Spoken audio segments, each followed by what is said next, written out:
जी। ओम श्री गणपते नमः। ओम श्री गणेशाय नमः। ओम श्री गणेशाय नमः।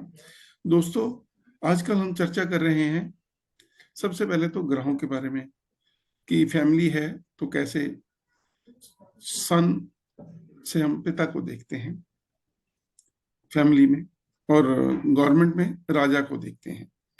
अगर स्टेट है तो सीएम, सेंटर है तो पीएम, अगर लोकल है तो जो हमारा एडमिनिस्ट्रेटिव मेयर होता है शहर का, मतलब जो बॉस है ना, घर में बॉस फादर है, सरकार में बॉस मेयर है, या सीएम है या पीएम है। तो उस तरह से हम देखते हैं जो बॉस है वो सन से।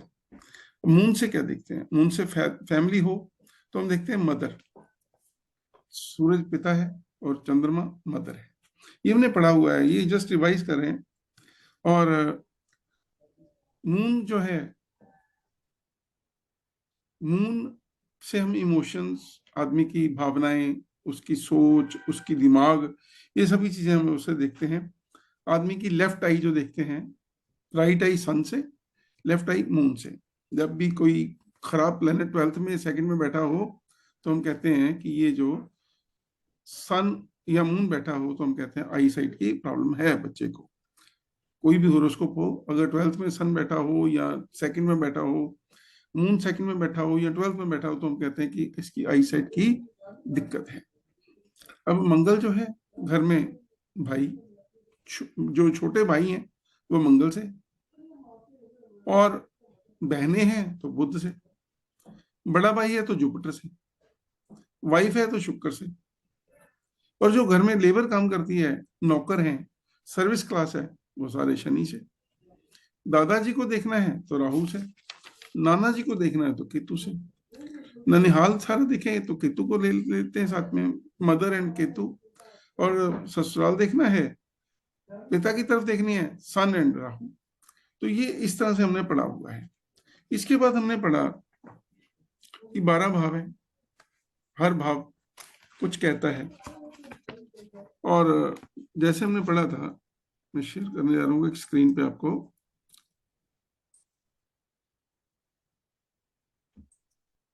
ये देखिए,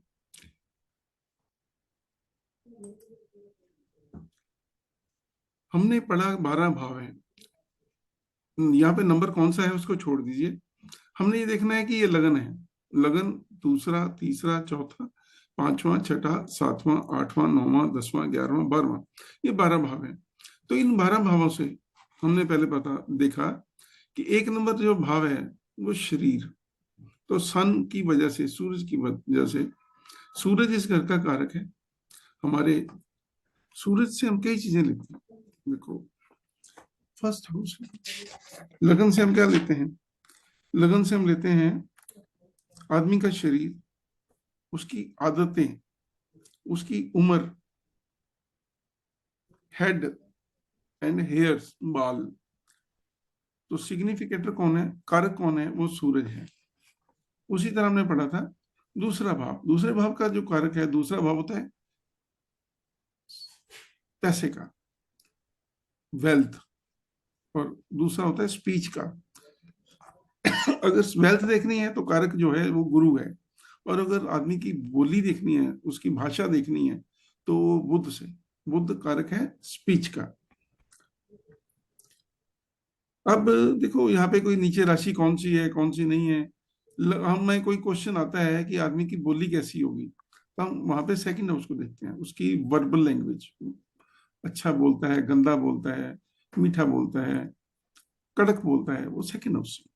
तो बुद्ध कारक है स्पीच का। और पैसा देखना है कि उसका बैंक बैलेंस कितना है, पैसा है नहीं है, फाइनेंशियल पोजीशन क्या है, तो वो सेकंड हाउस से ही देखते हैं। लेकिन जुपिटर कारक है, उसका सिग्निफिकेटर कारक है। अब देखिए, भाई बहन देखने हैं तो तीसरा घर। तो तीसरे घर का जो कारक है, राशियों की बात नहीं कर रहे, कारक इस घर का, छोटे भाई बहनों के लिए हम देखते हैं मंगल को। और अगर नौकर देखने हैं, लेबर क्लास हमारे पास काम करती है जो, उनको देखना है तो सैटर्न, शनि कारक है। अब ये नोट कर सकते हैं, लगन का कारक सन, दूसरे घर का कारक बेसिकली जुपिटर, खजाने के लिए, cash in the bank, cash in hand के लिए, बुध कारक है स्पीच का। तीसरे घर का जो कारक है मंगल है फॉर छोटे भाई बहनों के लिए, करेज के लिए। हमने पढ़ा था मंगल से थर्ड हाउस, करेज, आपकी बाजुएं, आपके शोल्डर्स, आपकी गेम्स, बाजू में दम होगा तो गेम्स खेलेंगे, स्पोर्ट्समैनशिप भी हम यहाँ देखते हैं, राइटिंग कैसा लिखेगा, हैंड राइटिंग कैसी होगी, उससे हमने ये भी देखा कि बंदे के ना कम्युनिकेशन स्किल्स कैसे होंगे, वो थर्ड हाउस से। ये सभी चीजें हमने पढ़ी हुई हैं। तो शनि देखते हैं कारक है फन नौकरों के लिए। चौथे घर से, चौथा घर कौन सा होता है? मदर का। ये मेरा, ये चौथा घर मेरी मदर का, लगन शरीर आदमी का, जातक का, और चौथा घर मदर का। तीसरा घर भाई बहनों का, दूसरा घर परिवार का। चौथे घर के जो कारक हैं वो है मून, चंद्रमा के, मदर के लिए। चौथे घर का पक्का जो कारक है वो मून है, और मून इज योर मदर। तो sun is father, moon is mother. और मून जो है वो कारक है मदर के लिए। चौथे घर से देखते हैं।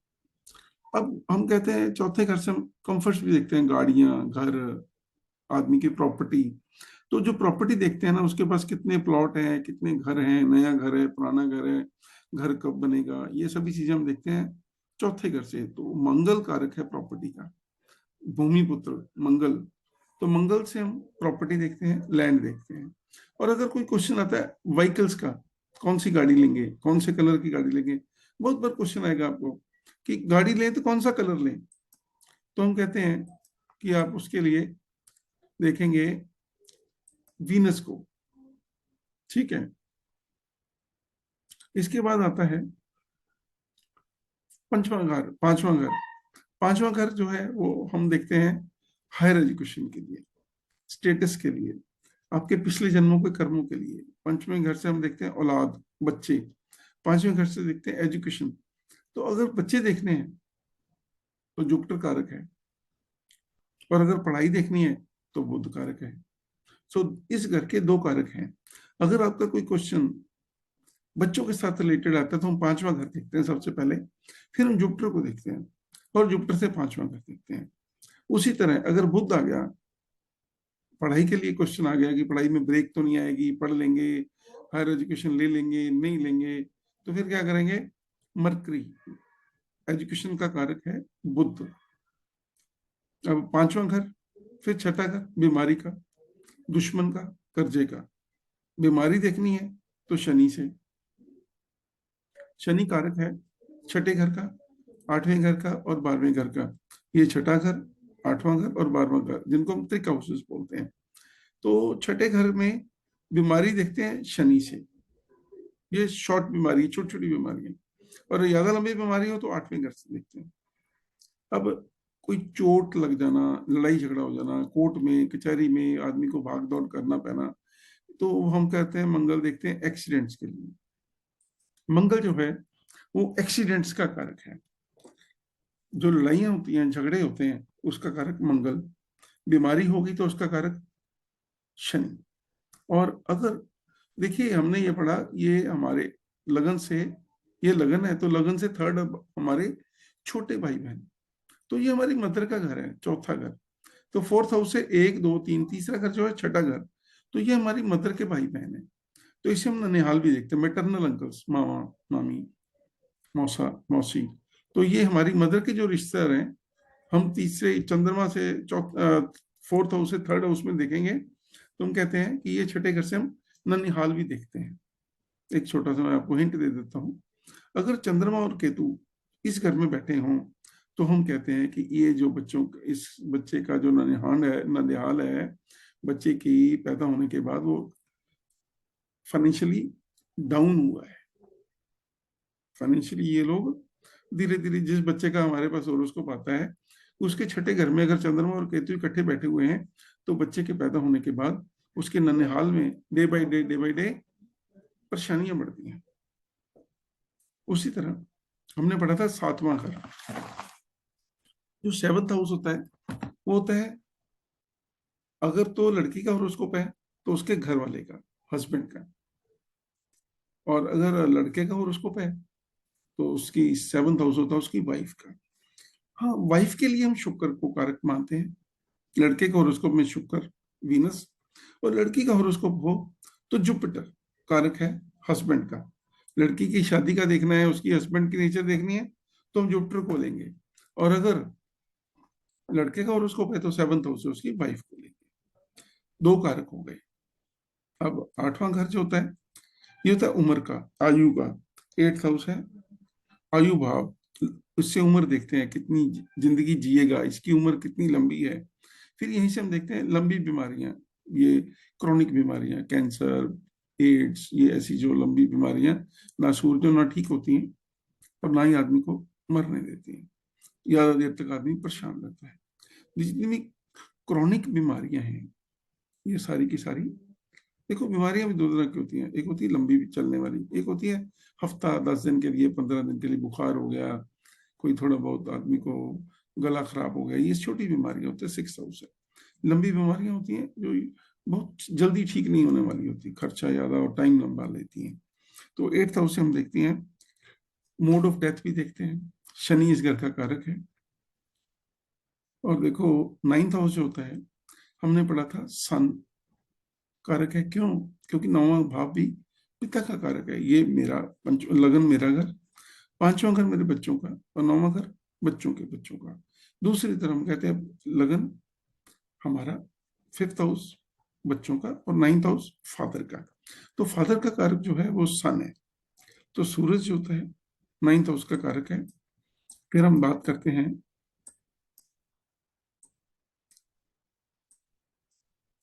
अब देखो 9th हाउस हमने पढ़ा था धर्म। हमने पढ़ा तन धन सहज भाव सुख भाव, पुत्र शत्रु पत्नी आयु धर्म। तो धर्म 9th हाउस आपके, जो कर्म आप करेंगे, पुण्य कर्म करेंगे, उसी के बेसिस के ऊपर आपका अगले जन्म पुनर्जन्म होगा। तो 9th हाउस से हम पुनर्जन्म भी देखते हैं, अगला जन्म भी देखते हैं, पिताजी को भी देखते हैं। 9th हाउस का फिर धर्म कर्म भी देखते हैं कि आपकी आस्था कितनी है, आप आस्तिक हो या नास्तिक हो। ये 9th हाउस है। तो जब भी 9th हाउस आएगा तो जुपिटर इज कारक for religion and sun is कारक फॉर फादर। पिताजी को देखना है तो सूरज 9वां घर, सूरज और सूर्य से 9वां घर। और धर्म के बारे में बात करनी है, अगला जन्म देखना है तो जुपिटर, पहले 9वां घर, जुपिटर, और जुपिटर से 9वां घर। अब देखिए हमने पढ़ा हुआ है 10th हाउस। 10th हाउस होता है आपका राज दरबार, इज्जत मान, केंद्र स्थान है ये। सबसे ज्यादा पावरफुल जो हॉरोस्कोप में घर होता है 10th हाउस होता है। तो 10th हाउस में क्या है, सूर्य, बुध, शनि और जुपिटर। ये क्यों है? चार कारक हैं इसके। अगर राज दरबार देखना है, आपकी इज्जत मान, गवर्नमेंट में आपकी कितनी से है, कितना आपको माना जाता है, सरकारी लोगों के साथ आपके कितने अच्छे रिलेशन है, कोई आदमी सरकारी नौकरी करेगा कि नहीं करेगा, तो सन से 10th house, government job, benefit from the government. और शनि देखते हैं, अगर मान लो जरूरी नहीं है कि हर आदमी प्राइवेट सरकारी नौकरी करता है, कोई भी आदमी प्राइवेट में भी जॉब कर सकता है, वहां पे भी वो वाइस प्रेसिडेंट लेवल पे या सीनियर लेवल पे काम कर सकता है। तो हम जो सैटर्न को देखते हैं, सैटर्न इज कारक फॉर जॉब। सूरज है सरकारी जॉब, शनि है प्राइवेट जॉब। लेकिन शनि क्योंकि लीडर भी है, जो लीडर होता है कहीं पे भी हो उसकी इज्जत मान होती है। तो 10th हाउस से हम सैटर्न को कारक मानते हैं। और 10th हाउस जहाँ पे 10वां भाव है, 10 और 11, 10 और 11 भाव के जो स्वामी है परमानेंट, वो शनि है। अब 10th में शनि बहुत बढ़िया होता है, 10th में सूरज भी बढ़िया होता है, 10th में जुपिटर भी बहुत बढ़िया होता है। जुपिटर क्या है? व्यापार, बिजनेस। एक आदमी सरकारी नौकरी करता है, एक प्राइवेट करता है। एक 10th में जुपिटर हो तो आदमी बिजनेस भी तो कर सकता है, लेकिन बिजनेस में भी उसका नाम हो सकता है। तो जुपिटर को हम देखते हैं कारोबार के लिए। कई बार देखा गया है कि जिस आदमी के 10वें घर में या 11वें घर में जुपिटर होता है, तो उनकी जो जीविका का साधन होता है वो पढ़ाने से होता है। स्कूल में, कॉलेज में, यूनिवर्सिटी में टीचर्स, प्रोफेसर्स, लेक्चरर्स जो होते हैं, वो 10th हाउस में जुपिटर होने से होते हैं। या जिन लोगों को राज दरबार में इज्जत मान मिलता है, तो जुपिटर को 10th हाउस में बहुत बढ़िया माना गया है। इसके बाद 11th हाउस जो है, 11th house is your dreams and desires की फुलफिलमेंट। इच्छाओं की पूर्ति का, लाभ स्थान, प्रॉफिट, गेन्स। तो जुपिटर जो है इस घर का कारक है 11th हाउस का। देखो जुपिटर कहाँ कहाँ आ गया, सेकंड में जुपिटर आ गया, फिफ्थ में जुपिटर आ गया, सेवंथ में जुपिटर आ गया, नाइन्थ में जुपिटर आ गया, 10th में जुपिटर आ गया, 11th में जुपिटर आ गया। जो जुपिटर का रोल बहुत ज्यादा होता है उसको में। और जो 12th हाउस होता है, जो 12th हाउस होता है, हमने पढ़ा था व्यय स्थान, खर्चे का घर। तो खर्चा कहाँ पे होगा? दो तीन तरह के खर्चे होते हैं। एक आदमी खर्चा करता है अपनी खुशी से, एक खर्चा करता है मजबूरी में। तो ये जो व्यय स्थान है ना, ये मजबूरी में खर्चा करने वाली बात है। सेपरेशन फ्रॉम द फैमिली, 12वां घर है व्यय स्थान। 12वां घर हम बेडरूम भी देखते हैं।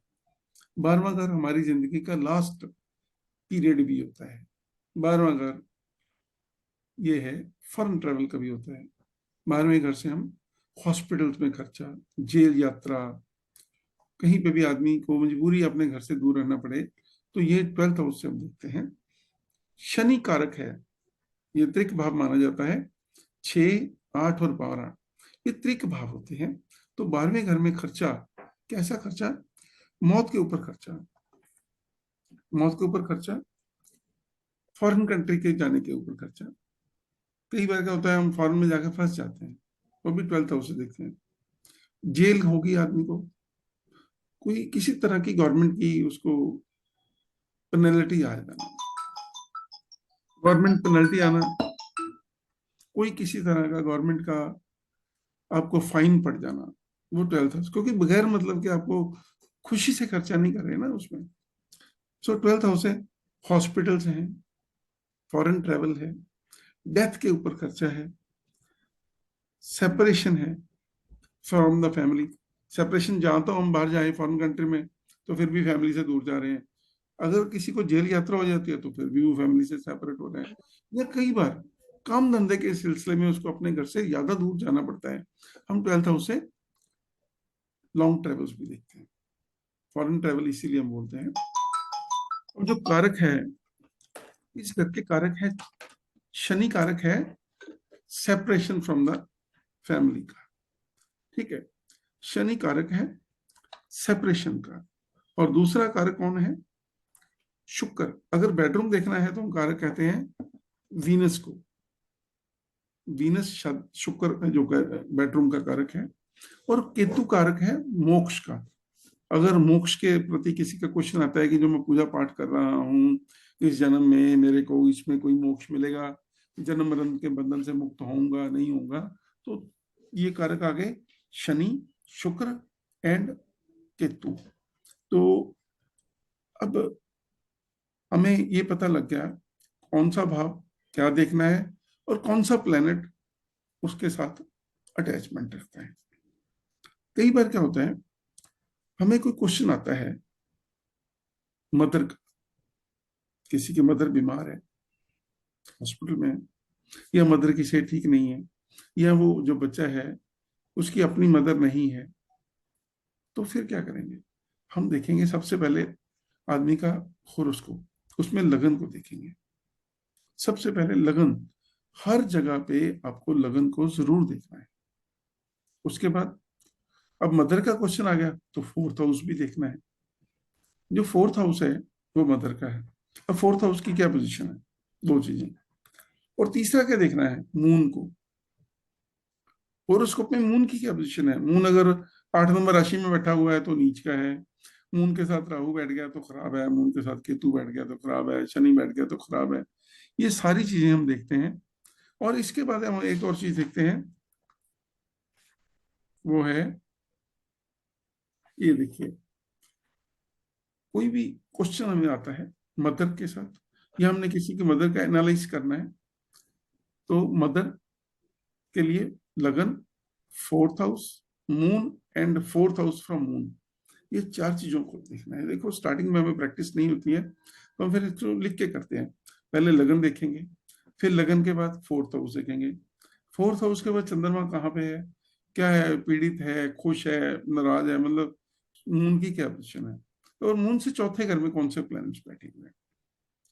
अगर फादर के बारे में देखना है तो हमने पढ़ा 9th हाउस से फादर होता है, और कारक कौन है? फादर का सन है। तो हमने क्या करना है? लगन देखना, लगन के बाद 9th हाउस देखना। ये हो गया आपका लगन चार्ट।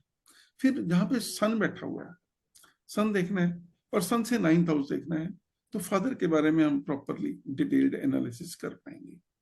उसी तरह हम देखते हैं बच्चों के लिए, बच्चों के लिए होता है गुरु कारक है जुपिटर। तो जुपिटर जो है, सबसे पहले लगन, फिर 5th हाउस, 5th हाउस के बाद जुपिटर। कहाँ पे जुपिटर बैठा हुआ है, उसकी क्या पोजिशन है, और जुपिटर से 5th हाउस में कौन से प्लैनेट बैठे हुए हैं, 5th फ्रॉम जुपिटर। वाइफ के बारे में देखना है तो लगन 7th हाउस, शुक्र, एंड शुक्र से 7th हाउस। अब अगर छोटे भाई बहनों के बारे में देखना है तो लगन 3rd हाउस इन लगन चार्ट। फिर उसके बाद देखते हैं मंगल, और मंगल से तीसरे बार। अगर कोई क्वेश्चन आता है गाड़ी का, लगन 4th हाउस। फिर 4th हाउस के बाद वीनस, शुक्र की क्या पोजिशन है, गाड़ी नहीं होगी, पुरानी होगी, कौन सा कलर होगा, एंड 4th फ्रॉम वीनस कौन सा है। एजुकेशन देखनी है, कोई आता है मैं पढ़ूंगा नहीं पढ़ूंगा, कौन सी लाइन में जाऊंगा, लगन 5th हाउस। मरकरी, बुध की क्या पोजिशन है, और 5th हाउस फ्रॉम मरकरी। इस तरह से हम होरोस्कोप्स को देखते हैं। तो आज के लिए ये आपके लिए सिर्फ यही होमवर्क है, इसको आप याद करिए। अभी आपके के पास कोई क्वेश्चन है तो आप पूछ सकते हैं, कोई किसी का कोई क्वेश्चन है तो पूछ सकते हैं। स्फूर्ति, कोई क्वेश्चन है आपका?